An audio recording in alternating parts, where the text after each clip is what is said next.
it's very refreshing to be on an informal show after doing my own less informal show now. It's like, oh, this is great. I'm just gonna hang out and drink coffee. Yeah, yeah. Um, Yeah, I might be eating breakfast on here in a minute. So it's yeah, no pressure whatsoever. No Awesome. Yeah. no manners. I don't know. What is the word you decorum? I have no idea. Decorum. Yeah, there we go. That's the fancy way. Yeah, no, I think it's great. Yeah, the first time I heard your show, I just am a big fan of Rin Collier. I just kind of like anytime he has a podcast, I like throw it on and check it out.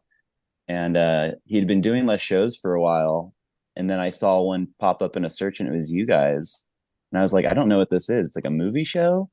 And I started listening to it, and then I saw like halfway through it started getting like kind of into metaphysics and magic and stuff, and I was like, what is this show?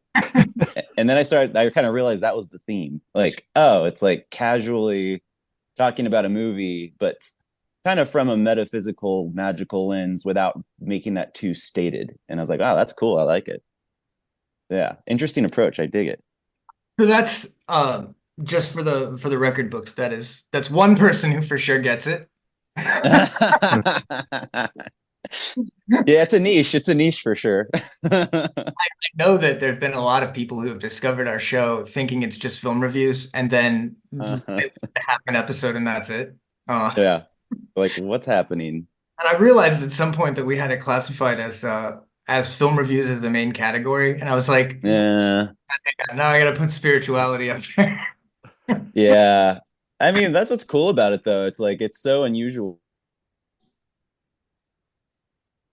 quite get it unless they're really predisposed, people like me who are into that stuff and into movies. Like it is a niche, but I kind of dig it. I'm sure in like 5 and 10 years, this kind of thing will actually probably be a little bit more understood, which is kind of cool. So you're kind of cutting edge there. Yeah, maybe if we just keep at it, everyone will hate us as much as Joe Rogan. Exactly. We'll have You our got own you got to get subreddit. famous enough to. Yeah, there we go. You got to get famous enough to be really truly hated. Yeah, I think having a subreddit named after you is usually a sure sign that you've hit a certain level of fame. And Yeah. well, I think there's two levels. First, they make the subreddit, and then it's like, oh, people are fans of me. And then if that sticks around long enough, it turns into that's the subreddit where they just hate you. Hmm. Oh And my God, exactly. checks are coming in faster than the bills. Uh-huh. Oh my God. Yeah, I'm a big fan of your show too. I know I said this before we hit record, but Radical Elphame, if any of the listeners haven't heard of it, speaking of niche shows, like it is a Yeah, niche, pretty niche. but it is like a show about Elphame and everything to do with the good neighbors and such is like it's incredibly niche, but it was so needed. Like there Yeah. how did that not exist already? And maybe it did, maybe it was like, wearing all white five Hmm. light working type angle. Hmm. Hmm. There hasn't been any just like chill magician talking about Yeah. the neighbors. So it's awesome. It's a great show, and you've had excellent guests so far. I've been Oh, like thank you. going crazy reading up. Oh no, I forget her name, but the Green Chapel. I've been reading Oh, all Briar. She's badass. awesome, awesome stuff. Yeah, she's great. But That today, oh, go ahead. I would say that's part of like what made me start the show was I was turned on to Briar from Sasha Ravitch's Discord, and I was like, surely this woman has like an interview somewhere, and there's like nothing. And I'm like, man, like I am the audience that desperately wants to hear this person talk about these things. And then just kind of was like, well, there's probably another like 50 people like that, and kind of built a show around that kind of concept. But yeah, but thank you for the kind words. Yeah, no, it's well deserved. And Uh, today, wh- oh, go ahead. and today, Kurt is going to ask a question. Okay. Where are you based? Are you somewhere that's like very wooded and feels very like fairy adjacent? Yeah, so I live in a valley outside of Mount Shasta. So I'm like Okay, yes. one valley over, but it's it's complete. Like right now where I am, it's just like surrounded by kind of snow-peaked mountains and forests and stuff. It's pretty cliche. That sounds nice. It's not bad. It's not bad. It's a lot of work, you know. There's pros and cons. We used to live in Berkeley in the Bay Area, near San Francisco, where there's like one weather all the time, which was boring, but like very easy. And Mhm. now there's like all sorts of weathers and, you know, just a lot of upkeep, but it's cool. It's doing magic stuff here is super intuitive, and like kind of, I don't know, you get a lot of feedback really fast, which is cool. So yeah, it's been cool. There's Doesn't Mount Shasta has like kind of a reputation as sort of a hot It spot, if I'm not does. mistaken. Yeah. It You were gonna totally say something, does. Brian? Sorry. I don't know. Oh yeah, I think that there's something about consensus reality being a field that is Hmm. fed into constantly, and Hmm. Mm. actual physical proximity, like getting some distance from that. Um, I've always noticed the same thing when I've gotten away from civilization. It's like the intuition picks up, but so do the connections and the results seem to happen a little bit quicker too. And I don't know if exactly what that is, but I want to imagine that part of that is the lack of the resistance of that cloud of consensus reality being so prominent, and the lack of the effect that that cloud has on you as the practitioner when you have maybe a seed of doubt, or a part of yourself is distracted or whatever, be that from actual like tangible concerns or just from being irradiated from electromagnetism, you know. Hmm. Yeah, yeah, I'm sure I think that's a key part of it. And then it's also funny. I was talking on another Discord server for the Spirit Box Dara Mason show, and we were talking about how doing like a ritual in the middle of the woods in like the middle of nowhere is unique because a bear can be like a sign from a spirit that something's happening, as opposed to like a knock on a wall. Like a Yeah. Mm. literal fucking bear can walk by and you're like, oh shit, okay, this is real. And all of a sudden you kind of get hyped up to a whole other level. And then everything kind of ratchets up from there. So it's just like it's not to say one's better than the other, because I do think like there's that like city omen logic magic with all the stuff buzzing that can be kind of cool when you tap into it right. But for me, I do like what you're describing, kind of getting away from all of that so you can really focus on what you're doing and hopefully just focus on kind of the non-human things around you, basically. So yeah. Yeah, I think there. And maybe we're kind of saying different variations of the same thing, but there's also Yeah. that subtraction of all the lines and interests of all the people you're surrounded by when you're in dense urban settings. Hmm. That like, and there's like lots of cross purposes and lots of almost like it's like you're in traffic all the time, more or Mhm. less. Hmm. And Hmm. then like so once you're away from that, and then there's like really fundamental odd things. You don't like you see the stars.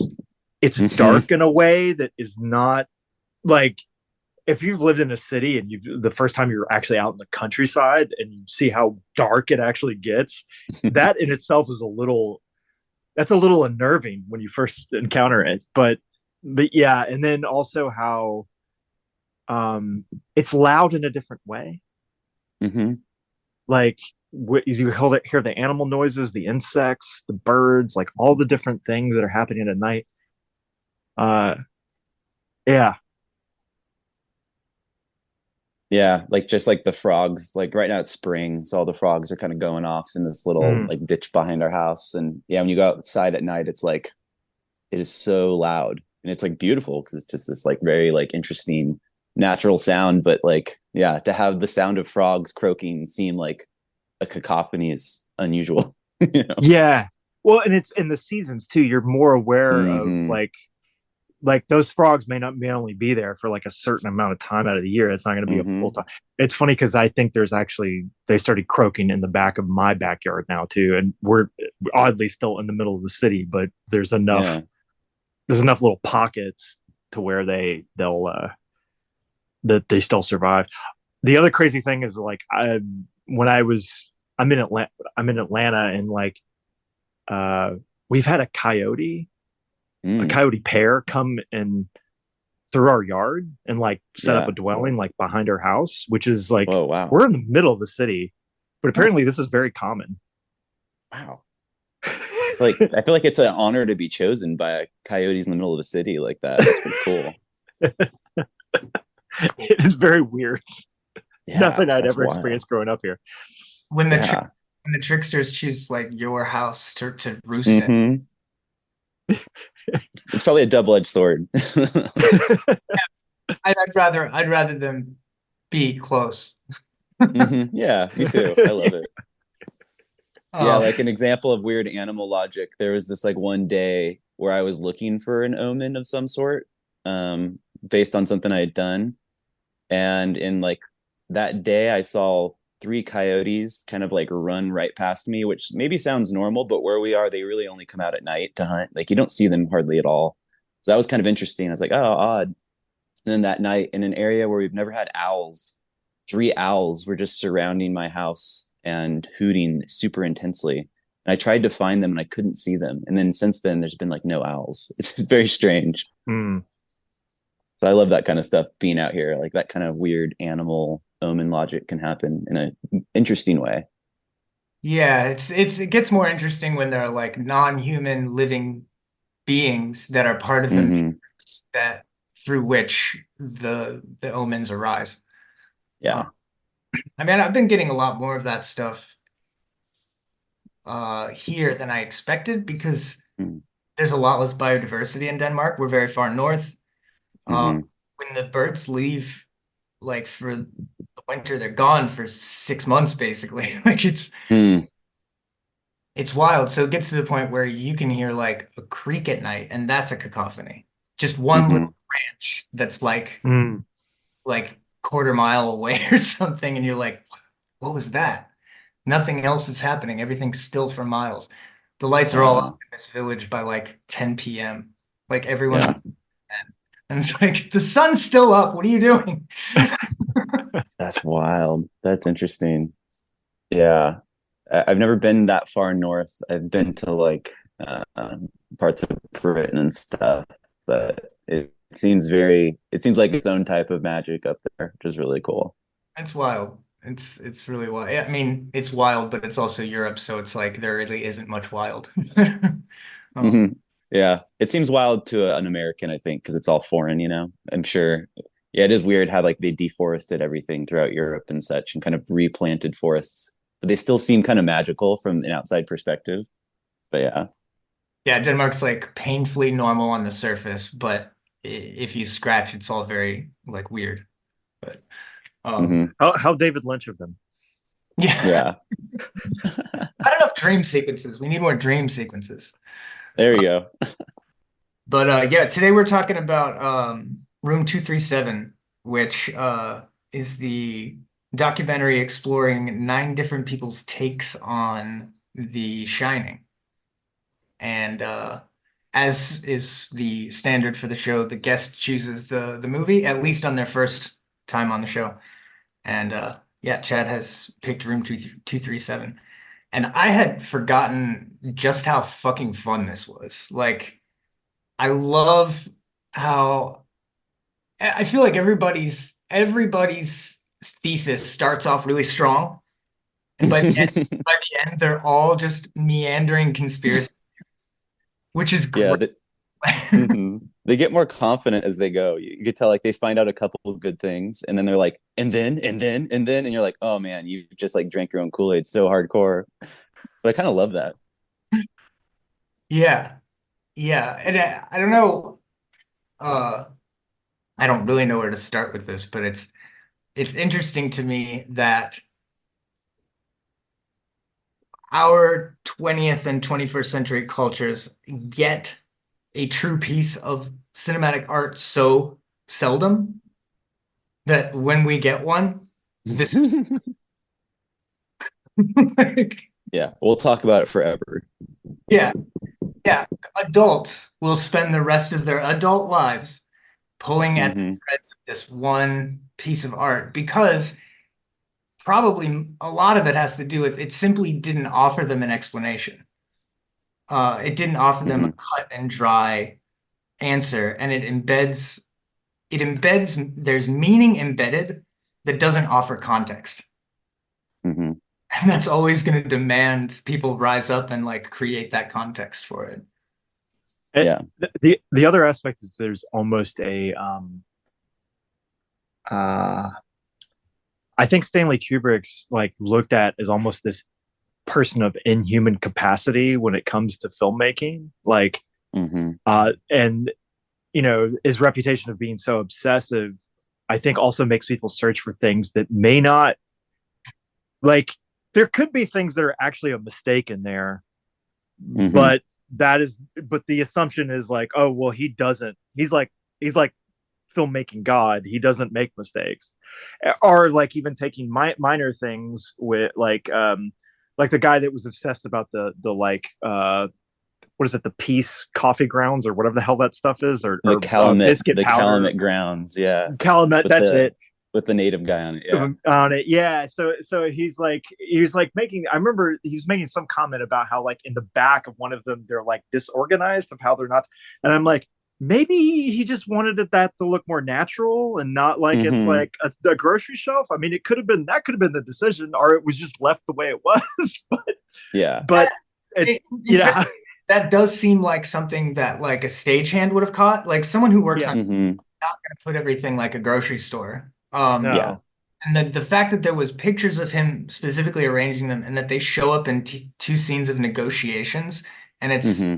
it's peace pipe. Like, I mean, that is solid synchromysticism right there. Yeah. Trying to like project into it and say what it actually means, I think you're just solidly noticing a real thing. But Mhm. Well, can I give you guys my own shining conspiracy theory? Because what you're saying kind of taps into it. please, So it means Absolutely. it means it's probably not that unique. I just like haven't seen somebody spell it out. That's part of why I picked the movie, because I've like had this my own little pet theory about it that's evolved over the past couple years, and I don't have the time to like write a blog or something. So I was like, oh, this is a good opportunity to just like chat about it and like see what somebody thinks. So Well, there, can I pause? I think yeah. after you tell us, you should definitely not write a blog, but then get one of those composite notebook things and just write Oh it in yeah. really tiny handwriting and Oh leave it in yeah. various people's mailboxes. I think that's how you Exactly. really should handle this. But Yeah. please Everybody in the continue. neighborhood needs a copy. I'll make a zine. it'll Yeah, do that. it'll be where no work and all play is makes Jack. Yes. Oh my God. That is too good.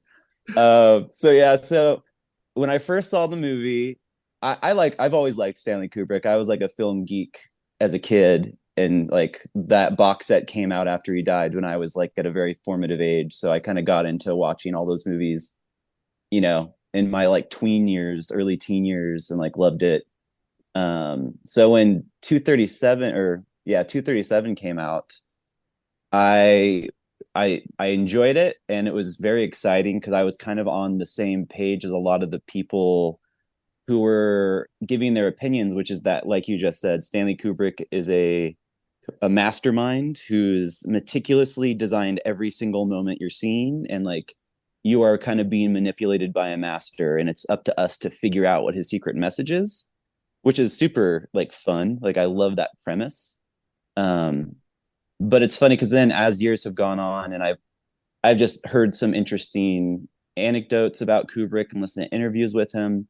That perception of him has kind of crumbled somewhat. And then this year, a book came out by the very like fancy book company called Toshin, and Mm. it's all about The Shining. And Oh. and within it, there's a whole lot of interviews with people who were in the movie and worked on the movie on like all levels of capacity, were like co-writers, and they get really, really candid about kind of everything about it. It's very interesting to hear all these details outside of the myth. And what you find, assuming it's true, what these people are saying is that he actually didn't really know what was going on most of the time. Like he was often changing the script day of, not because he had a grand vision, but because he was like questioning what they were doing. And also, you know, similarly, a lot of the myth about him, like, oh, he does 200 takes. And like those 200 takes aren't because he has a vision he needs to like see performed at him. It's because he really is like just waiting for something magic to happen. It seems like there's Yeah. like, I think there's a lot more like when you, in the last episode you did in The Shining, you guys describe like the difference between Lynch and Kubrick, which I think there is key differences, but in some ways I think Kubrick like accidentally is doing some sort of like weird magic stuff with his movies, but completely unintentionally. Like he's kind of setting up this like weird ritual environment where like I think synchromysticism can kind of really happen in an unusual way. And like, you know, it is true that he used subliminal messages in the movies, but I don't think they had very specific meanings. He was just kind of like, I'm going to use a subliminal message to make the viewer have like weird erotic thoughts that are going to freak them out. And so I Mhm. think the result of that isn't that like, he's telling us about this one myth. It's more just like you tap into some weird collective unconscious about eroticism and death. And like Yeah. all of a sudden you can come up with your own conspiracy theory. So it kind of generates people seeking conspiracy theories in his movies, which I think there maybe a part of him was like realizing the weird way he made these movies was like really latching onto people. And so it became almost like an experiment, is my guess. Because he wasn't, as far as I know, I think he was just an atheist. I think Yeah. to him, it might have been like a fun experiment. Because like all of his movies came out and like almost all of them upon release, people didn't understand and almost didn't like and thought they were like odd. Like The Shining is scary in retrospect, but it isn't scary in the way like The Exorcist for the time, or nowadays, you know, a movie like Hereditary, which you can like criticize or something, but like it is a fundamentally scary movie. You know, like it is visceral. And like The Shining is so odd that it's possible to watch it and not be scared if you're not engaging with it properly. But then like with time, if you do think about it, it like seeps into your mind in a weird way. So I that's a jumbled way of trying to explain it. But yeah, I feel like in some ways, Room 237, everybody's right, but none of Yeah. that is Kubrick's intention. It's like these are all people latching on to like weird sync storms that are generated by this process of how he made movies. Yeah. It's like he's creating a vessel to. It's like he's not about what goes in the vessel. He's just about making the vessel. And Yeah. well, okay. So this makes me think of a bunch of different things. One is there any other one of his movies that's like this? That's like has this much like variance in how people view it, and like like why this one in particular do people latch on and like feed all these different like uh interpretations upon? uh oh shit, what was the other thing I was gonna say? I'll probably think of it later. Well, I would say I think people do. I think nowadays people just go deep on Kubrick movies no matter what they are. I think this one is unique though in the variety of things and like where it goes. Like 2001 has a lot of theories, but they're more like text because like that movie is about deep like philosophical Of course. concepts. So it's not like Yeah. they're reaching, but it's weird when Yes. The Shining is based on a Stephen King book that isn't really about a lot of unusual things. I mean, it's about some. It's not like it's a dumb book. But where people go with the movie is like so big and beyond that. I kind of think it has to do with the fact that it's like one of the only really commercial Kubrick movies that Mm, played on like TBS and like TNT all the time. yeah. It like had a life. Like people don't just throw on Clockwork Orange very much. No, But like not a but life. like as a kid, I mean, yeah, some people. As a kid, I would watch The Shining all the time, just because it was like on TV all the time. So like Mhm. in a weird way, it's like you're engaging with something artistically unusual and like really like different in a very casual, regular way. And it's being a horror movie, it's a thing that people would like, you know, have on more often or do it like a you know, the kind of like cinemas that show old movies nowadays, like every Halloween, they're going to be showing The Shining in a bunch of cities, guaranteed. Yeah. You know, it's just like it has a different level of um, longevity for masses, more people, as opposed to like Yeah. just film geeks. That's my thought. it's like rather yeah, than it's a good point. Go uh on. sorry, rather than being like a movie about a haunted house, it's a haunted movie about a haunted Mm-hmm. house. Mm, Mm-hmm. Totally. And Totally. like what you're describing is it makes perfect sense. Like I'm so thankful you read that book and have this insight because that's huge. It lets us know that he's likely a shaman. And I he's think so. I think accidentally, yeah. and in a way he's channeling texts that are visual. Mm-hmm. Because he's setting the stage for ritual and then like forcing the space for it with all those takes. And Mm-hmm. I mean, that's you blew my mind telling me that he just this idea that he's just kind of making them go until something would happen. Um, hmm Well, and that's a fact too, because and that was like a thing that happened in Doctor Strangelove. George C. Scott, I can't remember his name, but he's playing one of the generals who's particularly in the movie. He's like the most well, he's not the most absurd. Peter Sellers is the most absurd, but he's like the second most absurd character, and he weirdly spouts a lot of conspiracy theories, which is funny for back then. But basically, he would have George C. Scott do like I don't know, let's say like 10 takes in exactly the way he thought he should perform it. And then at the end, he would say, can you just do 3 takes as crazy as you can imagine? And then he ended up only choosing those takes for the movie. And George C. Scott was just like shocked when he saw the movie. He like assumed that was like almost like an exercise of just like, I don't know, try something out to compare. And Yeah. so clearly that was like the first time Kubrick did it. And then that just got more and more compounded as he became more famous and had more freedom to do whatever he wanted. So then he'd have people do like hundreds of takes, and that's been the mystery. Is it like, is it because he's waiting to see exactly what he imagined? And it's like, no, it seems like he's waiting for people, the actors, to no longer like have the preconceived notion that they're performing. Like hmm. it's like he's waiting for something to come through their performance that is like transcendent of the actor or something like that.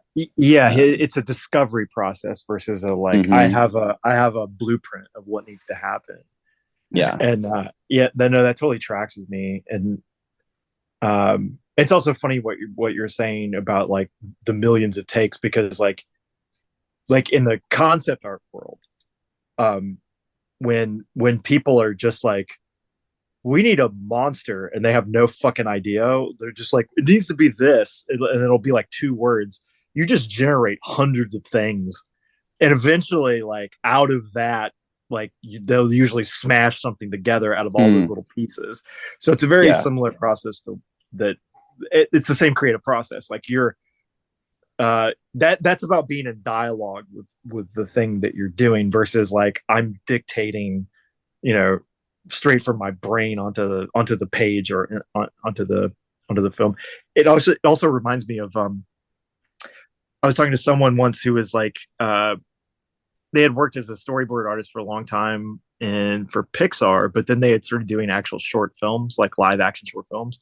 And something she told me was like, if you only get what's on the script, like what you had originally, like the basic blueprint, is like you failed.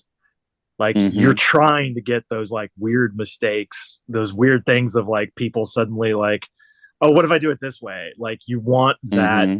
that serendipity to come through, which is the like synchromistic part of it, right? The like we're gonna record this. This is what we're actually trying to do. We're trying to get these synchromistic moments. We just want to have the film rolling long enough that we can finally get to that.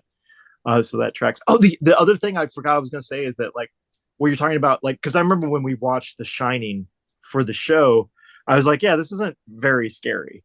But what's weird is watching the footage in room 237. I'm like, this feels much creepier in this for some reason than in the actual movie, and I don't know what that is. I I, felt I I think it. Oh, go ahead. Yeah. I felt that too. That's Oh, Well, really? Yeah, that's yeah. crazy. Like, what the hell? Well, yeah. I think what it is that Room 237, well, it's using the great visuals and stuff, which are amazing. And it's using them in a way with like a context where they're like, what you're watching is making these people kind of go crazy. Like, you know what I mean? Like it's spookier to be like, oh, I'm like hearing all these people that have like almost like the Ring style, like seen a thing that is like infected in their minds, and now I'm hearing them talk about it. Like that is like in some ways creepier than like a very long, drawn out, open ended movie that is spooky at times, but like it is kind of slow, you know.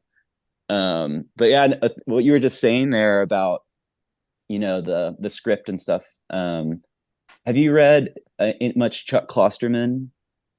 Kind of like a big writer in like the No, I've heard of 2000s. him. Yeah, I've heard about him, but no, I haven't read him.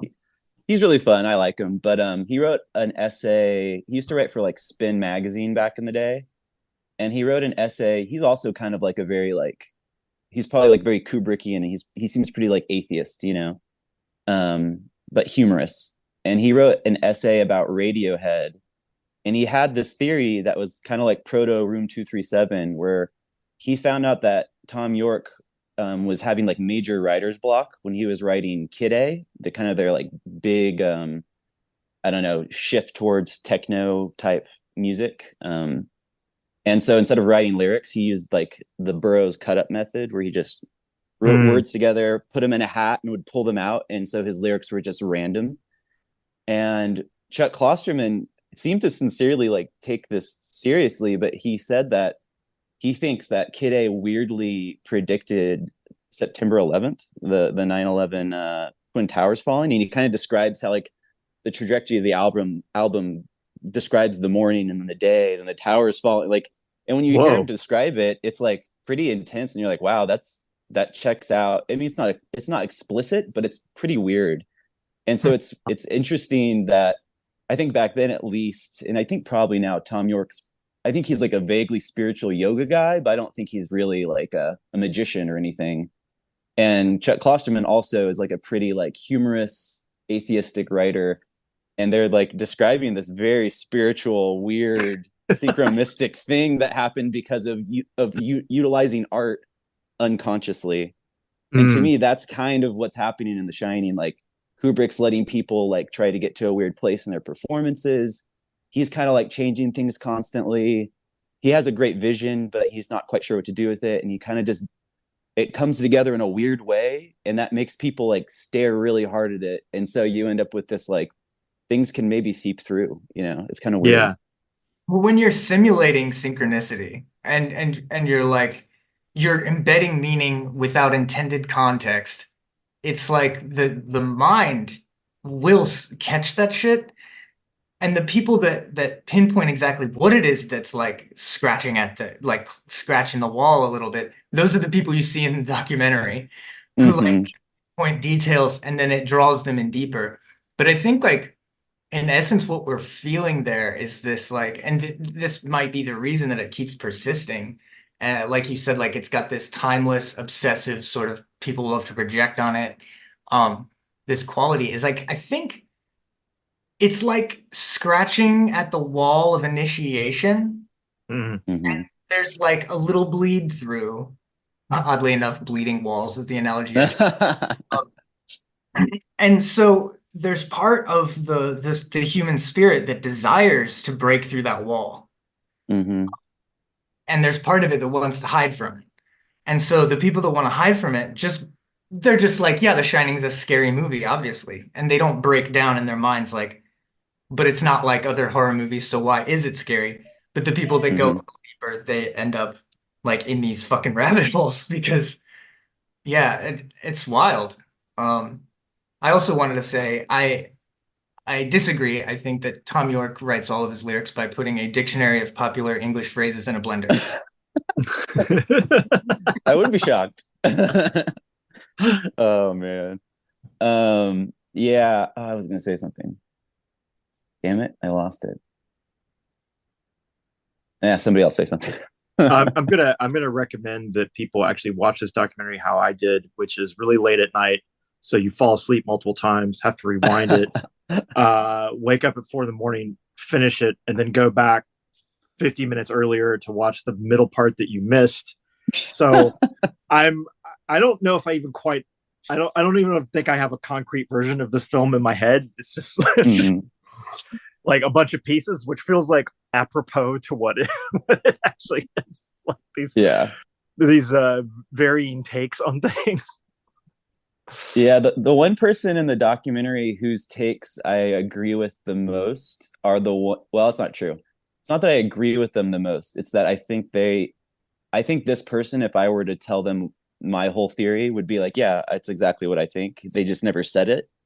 And it's the person who did Shining backwards and forwards. He Mm. like, did the beginning of the movie, faded over the end of the movie, played throughout, and watches Mm. how they interplay with each other. Because he's not saying like, clearly Kubrick did that. Like clearly Kubrick edited the movie with it all overlaid so it would match up so I could solve this. Like he clearly gets that, like that is wild. But then the weird thing is the things he's able to pull out of it are like Yeah. fucking crazy. You're watching it and you're like, yeah, that's insane. Like, and it's all very interpretive, but it's like that's I'm sure if Kubrick saw that, his mind would be blown. He'd be like, that's fucking Yeah. awesome. Like, and it's like, yeah, that's when you get to that level. You're like, huh. It's like, Dark Side of the Moon and Wizard of Oz. Like, it's like, Wow. yeah, that's fucking shit just like syncs up and it's weird. Yeah. But I mean, it also like there's a certain unsung genius to that. Like, who the fuck thinks Mm-hmm. to do that? Yeah. Like, who Oh is yeah. who's looking at Pink Floyd and like, how does that even happen? Maybe Wizard of the Oz is just on TV randomly or something. But to fucking watch a movie and be like, I bet if I cut this in half and then like made it go Mm-hmm. like what? Yeah. Yeah. The first time he even describes it, it's like hard to understand. And you're like, oh, okay, I get it. After like he describes it long, I'm like, okay. It's like, yeah, I would never have thought of that even as a thing. But it's really weird. Yeah, there's like the overlay of the end and the beginning where like he described it as like a weird like Hitler mustache appears over Jack Nicholson's face because of the picture at the end. And it's just like, that's so weird, but it's like you see it and you're like, wow, that's like exactly what it looks like. It's not like a subtle thing. And then like the fact that Danny's like watching TV whenever Jack's talking to Grady in the bathroom, and their mouths as they talk to each other are the TV screen. And it's Yeah. like Danny's like able to tap into like this horror that's happening somewhere else because he's a psychic kid. And it's like showing Danny's trike ride while like the fantasies of his mom and his dad are happening in different scenes. Like it's kind of like better than The Shining, the overlaid version. It's kind of amazing. I've never seen the whole thing. I would love to. It'd be fun to watch it like that, but leave the audio on the backwards one. Yeah. Oh, that'd be weird. Jesus. That's David Lynch right there. Yeah. Oh I was man. a fan of the lady who mapped out the fucking house. Oh yeah. Awesome. Like, I just feel like she's fun to hang out with, Like, but I hope when I retire I can do shit like that. That sounds like fun. right? Um, Yeah. but that fucked with me because I'd never really noticed that shit. Like, Mm-hmm. I've seen this documentary, but it was like when it first came out, and I didn't really get nearly as much out of it at the time. But I was just Yeah. like, fucking remember that at all. But I mean, growing up, one of my favorite books was House of Leaves. Was like Yeah. Mm. Oh yeah. this. It felt like that when you're showing me that like this shouldn't be here, and the window in the office. Mm-hmm. I I feel like that was an accident. To be honest, I do too. I do too, honestly. But it's so good. it's so good. It's like, I honestly think it was an accident. Yeah. yeah, I think that like no one will ever notice that, Yeah. Exactly. Yeah. I think that's what it It is. I think. Yeah. Go ahead. Sorry. No, so that was one of the ones I think I probably conked out at multiple times. Was it that the window was actually should have technically been inside the hotel? Yeah. Yeah. Yeah, okay. Based on the layout. Yeah. It couldn't have been where it was. And the lady that Um, maps the house out shows how like there's a few times where something is like where it shouldn't be. Like a mhm. um the one part Yeah, that that's really cool. like in the is it the Colorado suite or something? The Lounge. Yeah. with the big ass staircase. And that you can see the like stained glass in the corner of that one shot, and it just like blows your mind because it's like it looks that when you're in that scene, you feel like that lounge is like in a totally like way far away from this other place where he's riding his tricycle around. Hmm. It's like a whole wing or something. It's just so fun. Yeah. I think that kind of plays into like the theory I have, which is that I don't think Kubrick assumed people would watch this movie that much, because when he made it, people didn't watch the same movie over and over again. Yeah. So I don't think he ever assumed people would obsess over it to this capacity. And then simultaneously, the incongruencies with the layout only could come to you if you watch it over and over and over again. And even if you don't notice it, subliminally, if you watch it over and over again, your brain might pick up on how things feel unnatural. And that alone will give you that uncanny, like, spookiness that comes when you've watched The Shining 100 times and think it's the scariest movie ever. You know, it's because you've like seeped into like that weird uncanny zone or whatever, you know. Yeah, well, it's also interesting because some of these are just like artifacts of production, probably sometimes. Mm-hmm. Like the big one, for instance, is where they it's like the master shot of the hotel outside, and then it's matched to a set that was built of the exterior of the hotel, but it's truncated. Like they don't have, because they couldn't afford to build something that fucking big. Yeah. There's no way that would have just blown their budget. So it's just enough to where like you're saying, like if you only watch this one time, your brain isn't going to be like, oh, that's weird. But the Mm-hmm. fact that is there is like, it creates this weird, like the mistake makes it more potent in a way. Mm-hmm. Yeah. Mm-hmm. And that's really fucking amazing. Yeah. Have you guys seen many of this director's other documentaries? No, His name's Rodney Asher. no, I watched I highly. Oh, Sent. I watched that like 8 minute long one that you said was the first thing he'd done.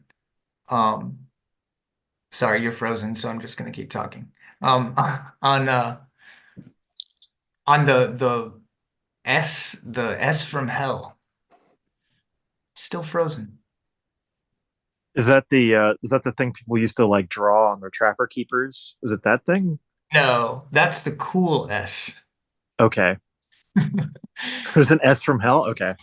It's like a just a little production logo thing with a Moog synthesizer sound at the end of cartoons. That Oh, was around for a little while. For I forget what the company was now. And apparently people hated it and kids would get scared and stuff. And he made just like this little 8 minute documentary on it, and it's fun. I find the sounds incredibly soothing, so I'm like, I don't get it, but I'll have to check this out. That's really curious to me. are you with us? it's Oh, there we I'm go. back. Sorry about that. I Cool. heard you describing the S from Hell, so I think that was a convenient time for me to disappear for a moment. Yeah. Yeah. So that was his first short, which I feel like a lot of people saw 237 and didn't know what to make of it, because they're like, so is this like a movie made by a conspiracy theorist?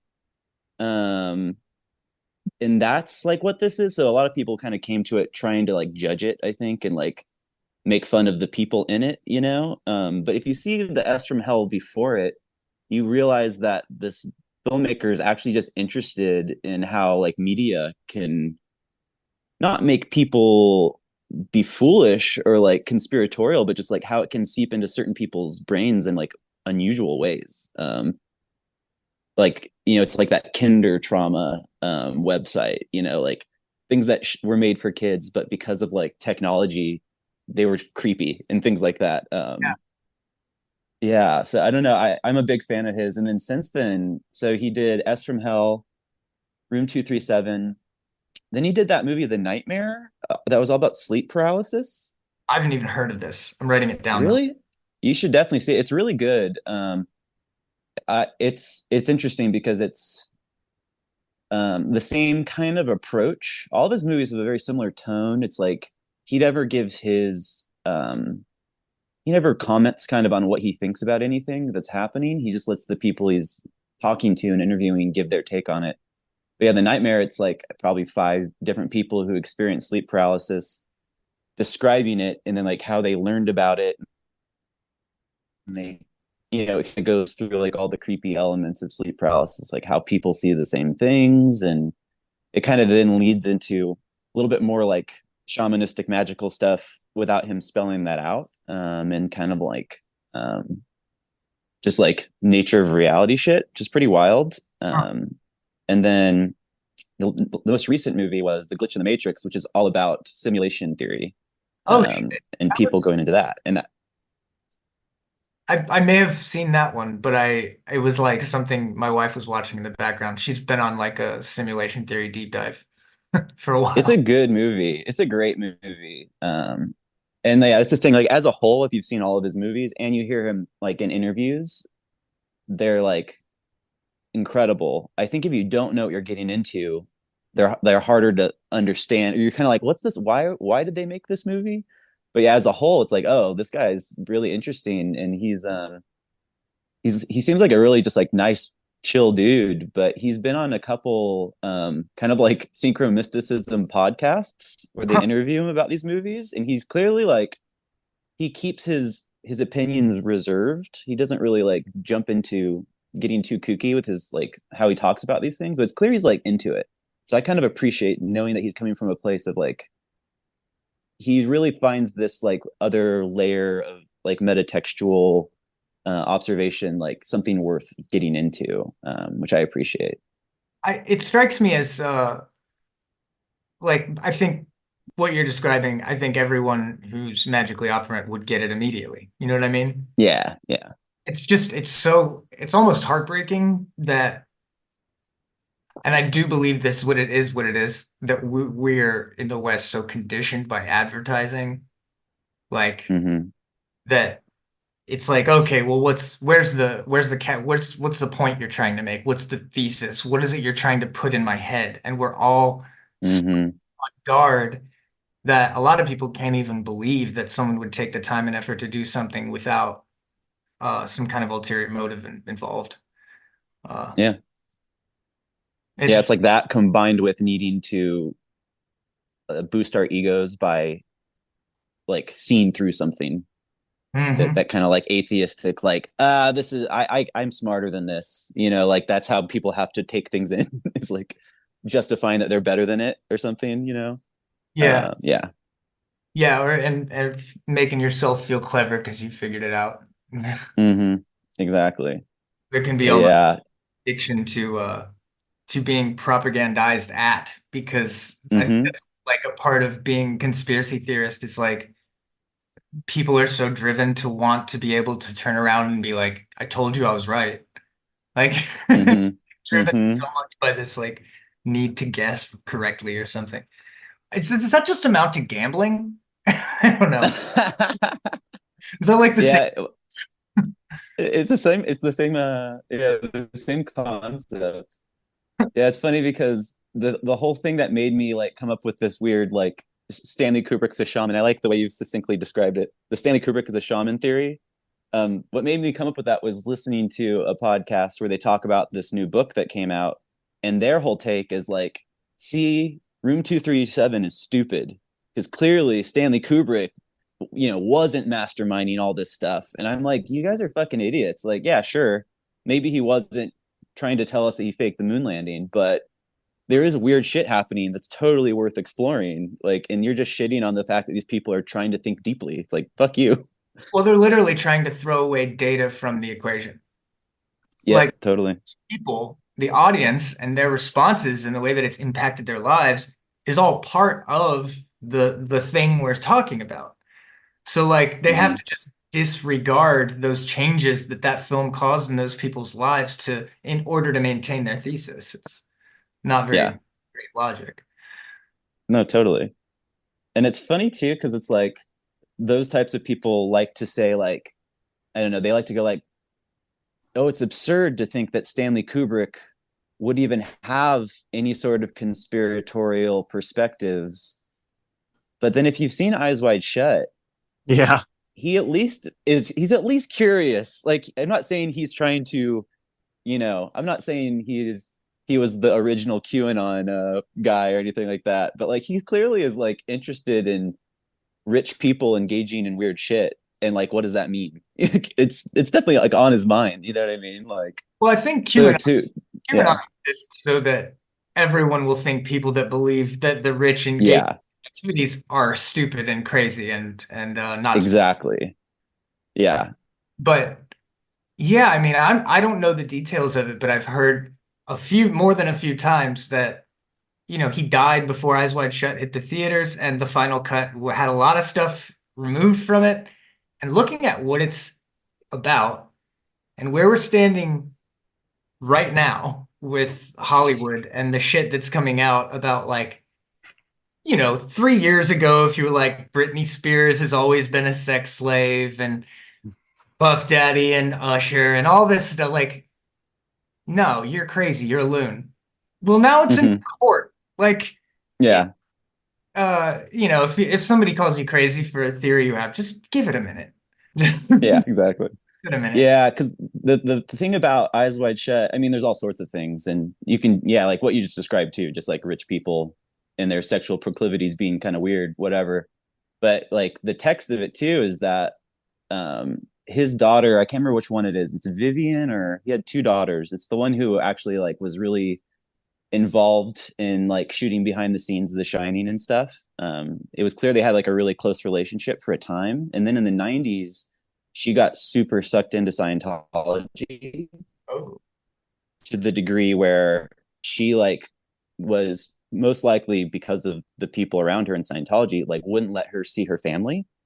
And if you know anything about Kubrick on a personal level, he's like one of those like, I want to just sit at home with my family and my cats and my dogs. Like he's a total cancer. Like he just needs his nest, and to like be with the things he loves the most. And to have his daughter ripped away from him, I I don't think it's like a reach to think it would have really affected him in a super intense way. Like she didn't go to his funeral, like that big of a thing.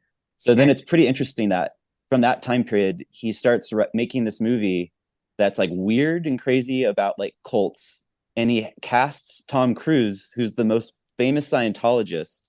And he basically ends his marriage by like driving him slowly crazy and having Nicole Kidman shoot sex scenes for like weeks at a time and not allowing her to talk to Tom Cruise while he does it. And then like upon release, he's dead. It's like I'm not saying what happened, but to not see the opportunity for conspiracy in that is just kind of silly. Like that's just weird shit. Yeah. Yeah, I Yeah. don't know what it is, but it's fucking weird. Yeah, there should be a name for that because, like, conspiracy is just it's so, Yeah, it's too loaded. but there needs to be some term for, like, this thing, this thing, this thing. I'm not projecting any conclusions, but Yeah, the exactly. constellation Yeah. that it makes when I light these three dots up, like, Mm-hmm. I'm gonna make up one right now.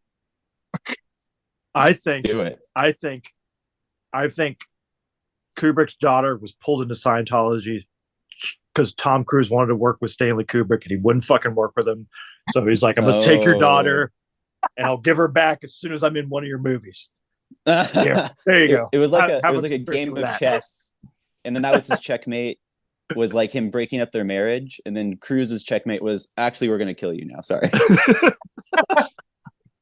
Yeah, it's I don't know, it's funny. Like there's apparently a documentary coming out that's, again, you get into the conspiracy world. It's like been on hold for like 3 years because it was supposed to premiere at Cannes, and it's called SK13, which is Stanley Kubrick 13. His 13th movie was Eyes Wide Shut. And it's made by, I can't remember who it is. It's not somebody I was familiar with, but he's made other documentaries, I think.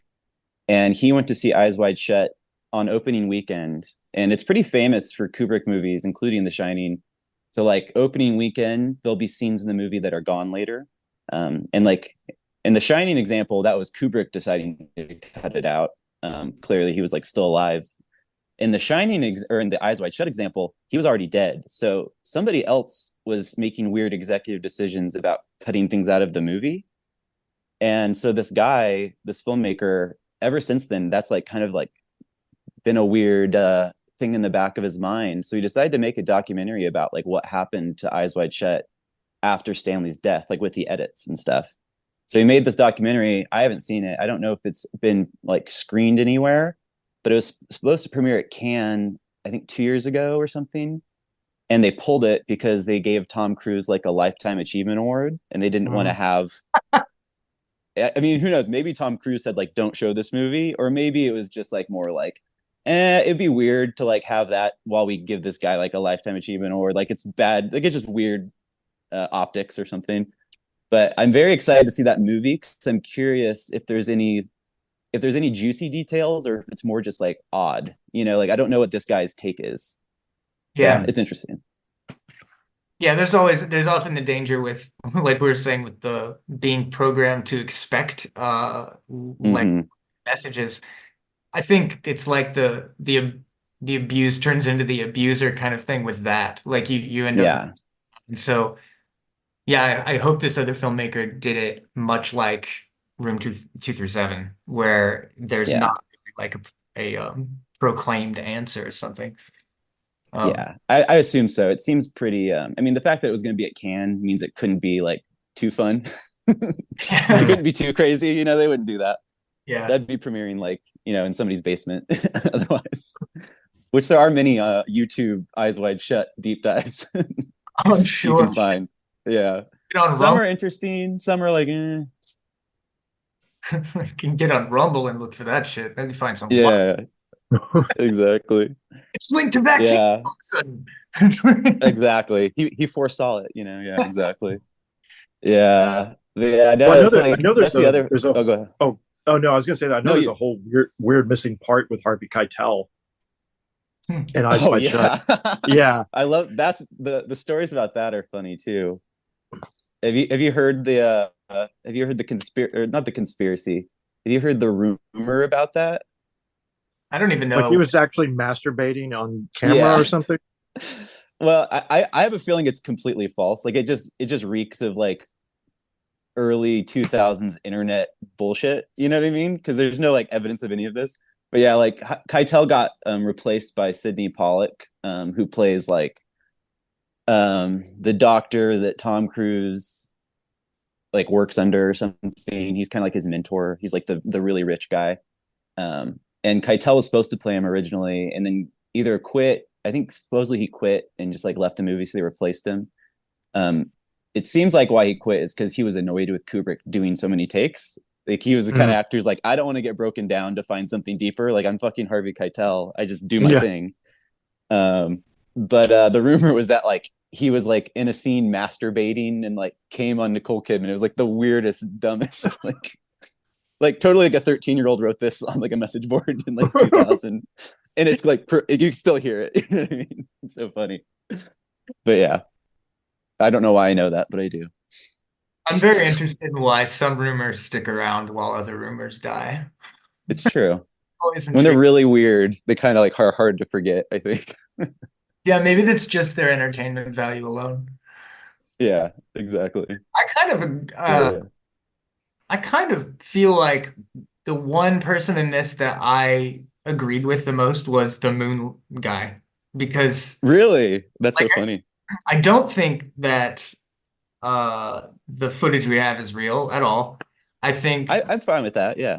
um I don't think Kubrick made that footage either, though. Okay. I think he probably advised That makes sense. I'd believe that. because that seems to be how intelligence does a lot of stuff. It's like Hmm. call in an expert. They don't need to know what it's about necessarily, but later he's Hmm. on fucking TV and he knows what it's about. Mm. Okay. So I So, could see there being some weird, like I don't think he put any of this in The Shining necessarily, but 237 and 237,000 miles from Earth, that's something. That's something. mhm. Again, like I don't know what that is, but what the fuck? When he's the guy that supposedly filmed the moon, like that's a hyperstition or whatever at the moment. Hmm. But he also made 2001. So there's this weird, just like, how is the moon distance ingrained in this movie? And I thought it was really interesting with the rumor, I guess. They didn't really cite a source or anything, but the rumor that he originally wanted it to be 217 and the hotel was like, Hmm. we don't want anyone to be afraid to stay in room 217, so we're gonna make it a different number. Uh, Mm. but then the hotel didn't actually Hmm. 217 at all, so that theory is kind of moot. If it is even, it was probably just some rumor. But so like, why did he choose that number for the central, I guess, sort of it's almost like the obelisk of this movie, right? Mm. Hmm. Place which the affecting force arises, I guess. And that's not in the Stephen King book. No, Hmm. it's not. No, I don't Well, know. well, That's what two I'm asking. 217 is the number in the Stephen King book, Oh, Okay. and then he changed it to 237 for no apparent reason. Then, like you said, the reason that was given was, yeah, like that they, I think it was the Timberline Lodge where they did the exteriors. Basically, who knows like how this would have happened, but said they didn't want to use that number because then nobody would want to stay in it. But that is like when you like really think about it, that seems a little that seems weird that they would have that kind of power to make him change the number that's like in this super famous book. Yeah. I can't It's imagine like, someone having the audacity. You know, I feel like the person yeah, whose job it would be to ask that would be like shivering to go up to someone so famous, yeah, all these people surrounding them, and yeah, it yeah. doesn't. It doesn't really check out to me. It seems weird. Yeah, then it gets mysterious. It's like, yeah, I kind of agree with you, and then I have to wonder, like, so is that just like a weird continuation of like a synchro mystical sync storm that maybe Stanley Kubrick did advise on technology that was used to make footage of the moon landing, and like subliminally he's then doing things in The Shining that like kind of tap into that, like maybe he's not even aware of it, like when they show the carpet in the hallway and they go like, oh, if you look at this carpet and then look at where that spaceship took off from, it Yeah. exactly mirrors it. It's I have identical. trouble. It's identical, but the weird thing is that that carpet, I'm pretty sure, is like from the 20s. Like I'm pretty sure that's like Art Deco, like an actual old like he probably just saw that like in a hotel, and because that's famously what he would do. He would have people take pictures of other hotels, and he would basically go like, I like that hall, let's do that hall, or like I like the way this room's laid out. So I'm pretty sure all the like the patterns like that were real. So it's like, did he find the one pattern from the 20s that happens to mirror the launch pad? Or is that also weird that like he unconsciously did that? Mm. Like it's pretty strange. Like again, that's when you get to this like that's like more Lynchian, you know, Yeah, yeah. I, unintentionally. I mean, if I were him and I like realized after the fact, just hypothetically, if I were like, Hmm. oh my God, I just advised on this, and we're Hmm. like watching it on TV at home, like being like, holy fuck, this is fake. What have I done? Hmm. I might, on purpose, put some clues in something. You know what I mean? Yeah. Like, Yeah. I think it would, if nothing else, even if you didn't expect people to actually understand or put the pieces together, it might alleviate some of your guilt. Um, Hmm. and that's assuming he even gave a shit, right? But Yeah. Yeah. Well, I think that checks out. Oh, go ahead. Sorry. I just want to give a counter argument that like I do think we went to the moon, and like my evidence is that Richard Hoagland thinks the lights in the background are actually secret moon bases. So I'm going with that. That's way cooler. Like I like the crazier version where we did go to the moon and then there's moon bases. Yeah. The, I the think we, Ingo Swan version. Yeah. I think we didn't go and there's moon bases because we went later. Like, Yeah. Yeah. There you go. Yeah. so I still, I really, I've not never heard an acceptable explanation for getting a human being past the Van Allen belt. Like, I've still, Yeah. um, I hear it brought up all the time, but I never hear anyone be like, "Fact alert, that's not an issue," and explain to me why it's not an issue. You know, Yeah. I've never looked into that. where you Yeah. at? The whole, what was it? Where you at, Snopes? Yeah, there you go. Yeah. Yeah. Yeah. I don't know. The moon stuff is, it's like there's so many mysteries here on Earth that I almost like don't even go there. It's like it makes me tired starting to think about it because like when you hear like Ingo Swann talking about stuff and you're like, oh, a lot of the stuff this guy says I kind of think is totally legit. Then he's talking about how the moon's like fake and stuff, and you're like, huh, well, if I can believe this other stuff this guy says, do I have to then believe that? And then like, what's that mean? And it's like, man, I don't know. Ingo The Swann, world's weird enough here. What was that? Ingo Swann say the moon was also fake. Well, I don't want to be making this up. Ingo Swann definitely had some weird remote viewing moon experiences where he definitely saw like entities and stuff on the moon. I want to say it was him, but maybe it was somebody else that was remote No, it viewing was that him. were saying like it was him. Yeah, like the moon was like Yeah, it was definitely him. hollow, and it's like a Uh, it was like put there basically. yeah, the hollow thing, I don't remember if he exactly said that. I've heard variations of that. Like I heard about it like ringing Yeah, like a bell when they land on it or something like that. yeah. I do. The one and I haven't read all of or heard all of Ingo Swann's accounts, but from what I understand, he was like at a base and it was like tall naked humanoids or something was what Yeah, he was yeah. witnessing. Um, which fucking odd. Um, yeah. I mean, But I mean, it's also like, and it's weird with that particular stuff, like remote viewing. Like, I don't know enough about this. Like, how much of it warps and shifts Mm-hmm, based on who is doing the viewing? Like, mm-hmm, like he probably did witness something, but what is interpreted through him, right? Like, there's a mm-hmm. lot of uh interesting things about that just make me curious. like Further and further curious. what might be like a normal part of reality, like somehow metaphysical and mechanical that helps us with like our souls leaving when we die and being reincarnated or something. If you were remote Mm-hmm. and all of this felt rather um, weird and uncomfortable to you, you might interpret that in a way that's like, there's this machine and they're Yeah, harvesting our souls, and this place is a. Mm-hmm. Mm-hmm. Yeah, But totally. like in reality, it's like actually that's just how the sausage literally gets made, so we can walk around. Like maybe Yeah. things that seem really sinister to our. I mean, I know for a fact things that seem really sinister to our rational minds can be even benefic, like in nature. Mm-hmm. But it does the moon is, I think it's cool that it's inherently so mysterious. Like Yeah. it's just like, haha, you'll never know, baby. And that's like the archetype of the moon too. It's like the mystery and like, yeah, it's so close but so far. Yeah, totally. Yeah. Yeah, I just love the amounts of the sheer quantity of lore that we have that's so different. Like some people say it's really close. It's like, no, they're Mm-hmm. lying to us how close it is. Like, like, can you row a boat out into the ocean and like reach up and like jump on it? Because Yeah.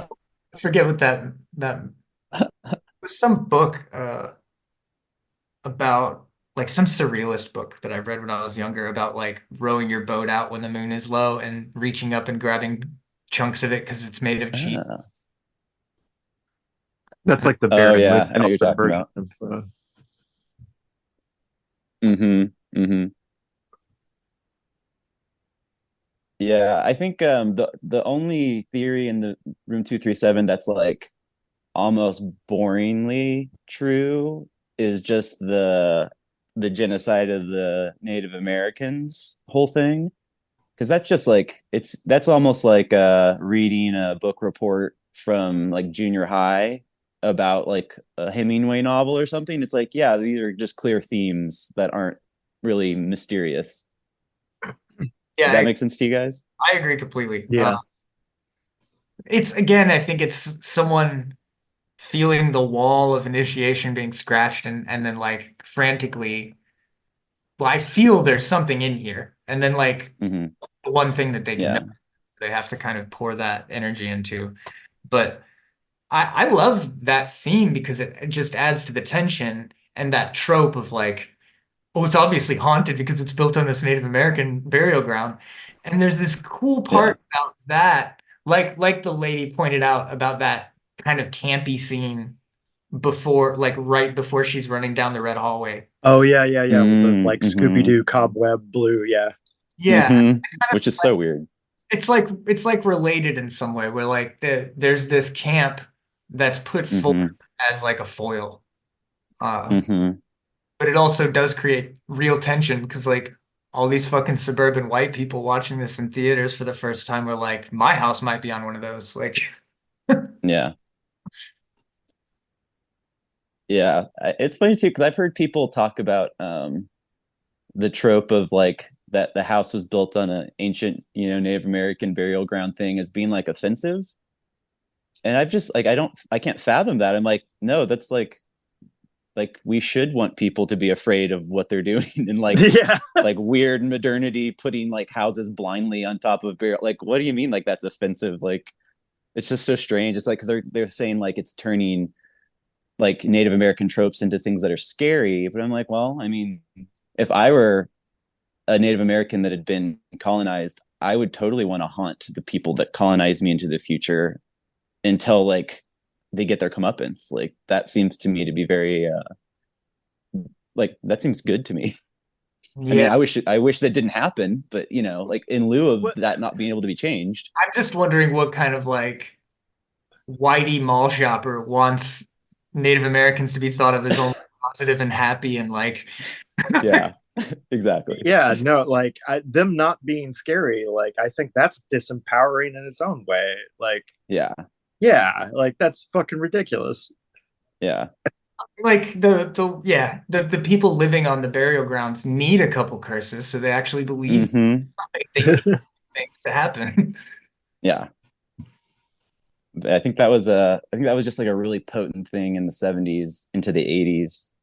And I don't know if that's just because of like Amityville horror kind of did that. And then I think King put it into The Shining, the book too. And it just became like this very like that perpetual nostalgia we have for that time period, which The Shining falls right in the middle of. That's like now in things like Stranger Things, that like 70s, 80s Amblin is just infused with that Native American burial ground trope. It's kind of weird. Yeah. I hope it's some really stupid misinterpretation that like there's a stereotype of like Native Americans burying their dead in the basements of suburban uh houses or something. Like it's completely like off kilter, wild. How that I'm sure it like is. get Yeah. this I'm sure conclusion or it's totally something. dumb. Yeah. I'm sure it's totally dumb.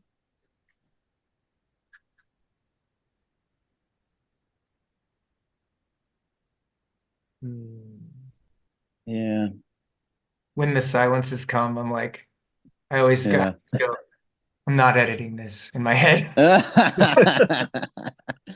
I know. When I love hearing your show when you guys go like, "Well, we're gonna go to the bathroom now," and like everybody gets up and it's just kind of like quiet, and it gives me a sense of joy as a person who does edit his shows to go like, "Man, that must feel nice," just to be like, "Yeah, this is how it works, man." I'm That's sure pretty good. I'm sure like our listenership suffers from it. But if I make it too hard, like I'll find reasons to stop doing it. So That's totally fair. No, I think that's great. Yeah. Yeah. Yeah, no, I think yeah, I think I like that 237 kind of is engaging unconsciously sort of with like magic coming through art. Um but I think it's kind of cool because I think your show's doing that for films or shows that aren't even really trying to do that already or like aren't as obviously doing that. I think that's probably why it popped in my head to pick this for this show. Like that's kind of what you guys are doing, not the like rabbit holing, but like the trying to like look deeper, like you were saying, scratch the surface, um, with just any movie, which I think is kind of cool. yeah, well, if we're living in a magical world, then like nothing that thinks it's exempt is exempt. Yeah, Mm-hmm. yeah. Mm-hmm. Oftentimes, Yeah. some of the most magical films we've looked at on the show are by atheists, which is something we've noticed. Mm-hmm. There's almost this like fool's journey into making that kind of art. Mm-hmm. yeah, or that if they, it's like them being ignorant of it or like resistant to it actually makes them a better conduit or something. Like because they're Yeah. completely unaware of that. Like yeah, it's almost like you're a But clearer channel in a weird way. yeah, I think if you were like a filmmaker who sincerely identified as like an evangelical or something, there's no way you're going to make a movie that doesn't have like a clear metaphysical perspective. Like you're going to be pushing your agenda that has like a metaphysical theme. And if you don't, you're not even thinking about that necessarily. And so things are just happening and you're pulling the threads and seeing where it goes. Yeah, that's an interesting way to put that. That's totally true. That like an atheist is probably going to be more open channel to some of this stuff. Even Yeah, I, as like a magical person, probably is less open because I would have my own things I'm into and like want yeah, to explore. You know, it's kind of yeah. fun. And you would probably there's probably defenses you have up that someone Mm-hmm. who's like yeah that wouldn't. Yeah. Yeah, that's an odd thing. I've noticed that too. There are certain fiction stories that I feel like a few years ago, before I had a more like coherently developed metaphysics and idea of how the unseen works, that would have really worked for me. But Mm-hmm. challenge the very nature of reality or try to just make up kind of their own, um, Mm-hmm. for me to care about. Um, Mm-hmm. the things that engage with what I like recognize as the world, and they're just kind of set in the Mm-hmm. same world that we live in, and magical things happen, and there are unseen. That's cool as long as it's not being like pushed too hard. And then it's cool if they don't mean anything by it because then they're accidentally going to do something meaningful. But Yeah. yeah. Yeah, I definitely have trouble now with certain things that are, yeah, magical, but with a clear agenda. Because I'm like, oh, this is boring. This person's coming from one perspective and they haven't thought about how maybe their perspective skewed, or they're still like too dualistic or whatever, you know? And you're like, okay, well, it's still like too good versus evilly. It's not really engaging on another level. Yeah, It, it's like I it's still like, oh, go ahead. it just archetypally shifts you from like explorer to salesman, Yeah, totally. which is it sucks. I mean, nobody likes a salesman. Amen. I did Not even sales for a little salesman. while and I was bad at it. Yeah, I was about to say I never even tried. I was just kind of like, well, this is the job I have. I kind of did my best to do sales without any sales pitch. You know, like I'm just gonna make friends with the people I sell things to, and hopefully they keep buying it. And like if they don't, whatever. So I wasn't very committed, but it worked out okay for a while. It helped that like I sold wine, so like you're basically just like you know a drug dealer at that point. It's Yeah. not you don't have to be much of a salesman really, you know. But That yeah. kind of is like in the second half of the never ending story where he gets the opportunity to like make any wish he wants, but every time he loses a little part of himself. And I'm like, Um, that's what like every time pretend to be something you're not to make that sale, like I could feel. mm-hmm, And then I was like, I don't like this. And then like, and then it's like the same exact thing in any service industry, like, but mm-hmm. you don't really get like commission. So it's just fun. Yeah. Yeah. I guess you get a tip or whatever, but yeah. What do you do for a living? Cognitive dissonance. Yeah. Yeah, They exactly. actually pay you for. Yeah. I have to wonder if it's like if you look at people's astrological charts, if there's certain people who like get empowerment from being a salesman. Mm, I think there Because are. because I've known people who are salesmen who aren't like they don't have that like desperate, like sad, like please, I need you to buy this, or you know, like they're very confident. They seem to enjoy almost like a martial engagement with the people they're selling to, and like if they sell it, they get like a victory. yeah. Whereas Yeah. I like you described feel like oh I'm being fake, I'm being like whiny and like desperate. Like I can't do it that way. So for me, like I basically have to subvert the whole thing and try not to sell, and that's how I try to sell. You know what I mean? Mm. But That's yeah, also how I'm the same way, and I'm the same way with like yeah. promoting things like this podcast or like Mm-hmm. my like angel oil that I made. Like, and that's why Mm-hmm. I don't do very well. Like, 'cause I don't like to make a post every 2 days to cram or send out an email blast every week to like remind Yeah, people I exist. I just can't seem to bring myself to do that very well. yeah, Um, yeah. It's hard. Yeah, I wonder because like I don't necessarily think salesmanship would be martial because I clearly it'd be a more mercurial thing. But when it comes to like hard selling or like being pushy, like my Mars is an Aquarius, so I think like my form of like I need to sell a thing to this person is like I need to do it in like the most subversive way possible and in a way that's like not negative for anybody involved, like you know what I mean. So it's like I don't have just like the natural inclination to like i'm gonna I'm gonna like get money from this person right now, like that's what I'm doing, you know, like that like martial energy. Yeah, I don't know. I could It is probably weird though.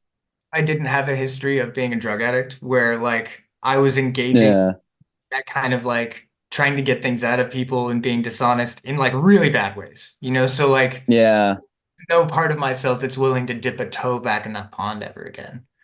Uh, yeah, it's a slippery slope. yeah.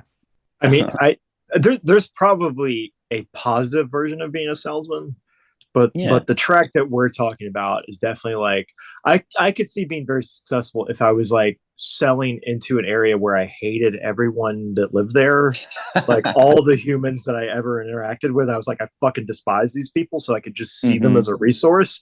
I could see Yeah, that working.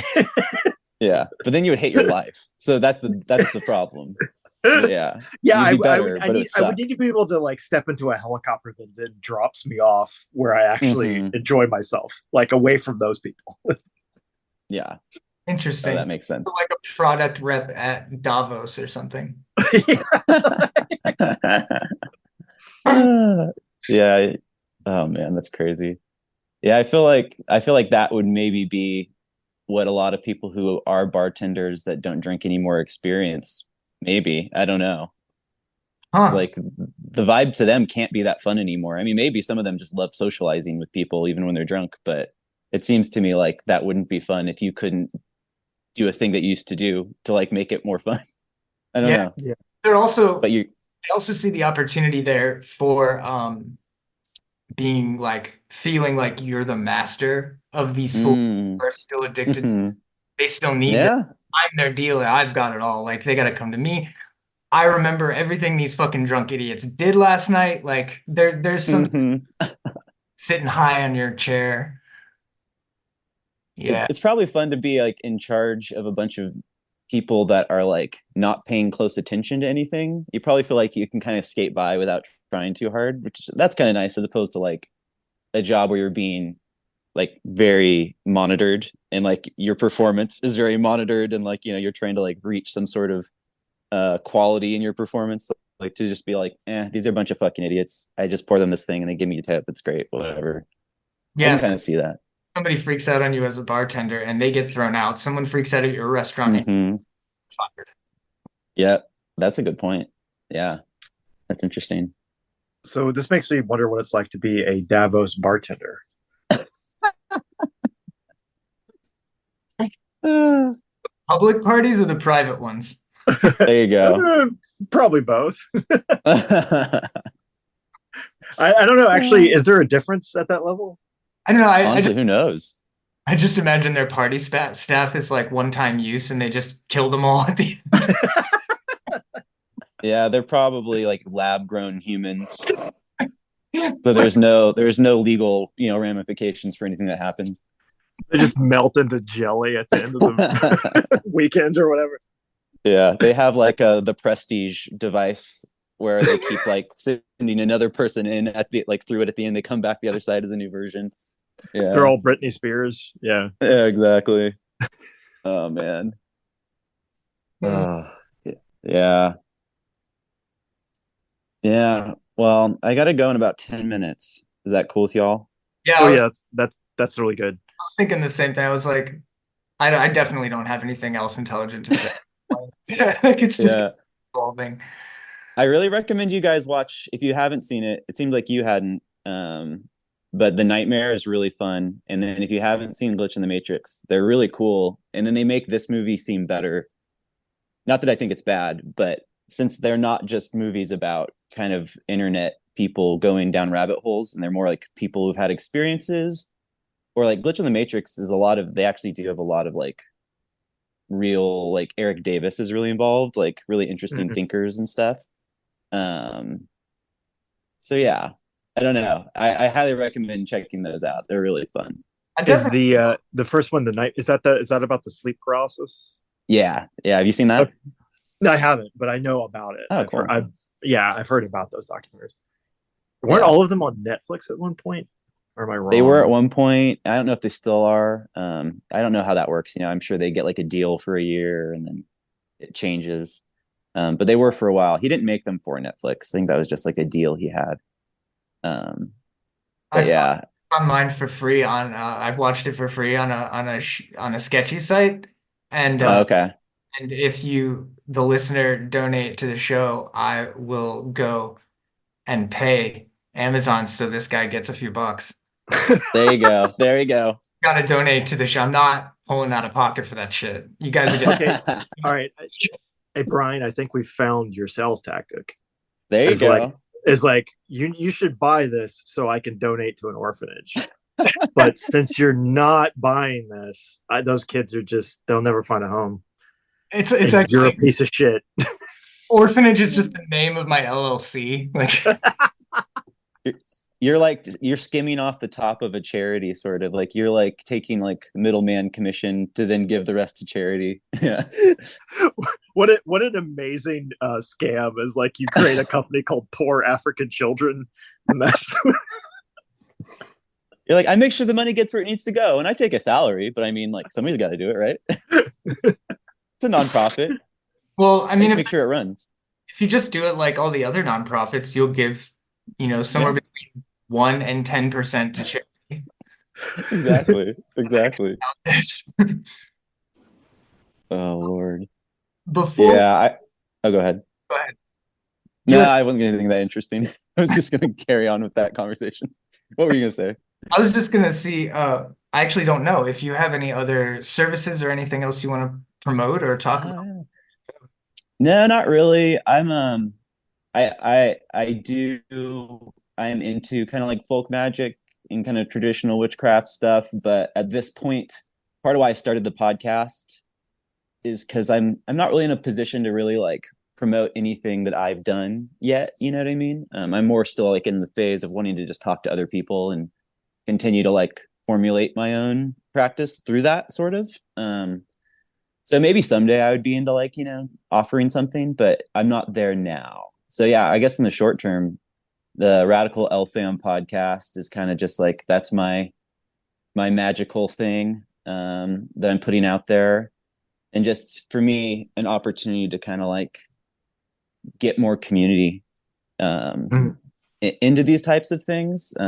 It's a weird thing to be like into any of this stuff, but especially kind of like witchcrafty things, because if you go to like a public witchcraft event, most of the people there I don't probably really want to hang out with. Like in a random town, like it's just different approaches, different philosophies about what it is than what I'm kind of into. So having like a podcast where I reach out to like writers or thinkers or other podcasters Mm. is kind of a way of me like getting to have like some community with people I can kind of like be on the same page with, I guess. So that's been cool. I feel that I exactly because you Yeah. know my Danish isn't fluent enough to make friends, and it's kind of hard to make friends with here anyway because people are very reserved and whatnot. Hmm. But this is how I get to know other people that I actually want to talk to. Uh, Yeah. and I don't.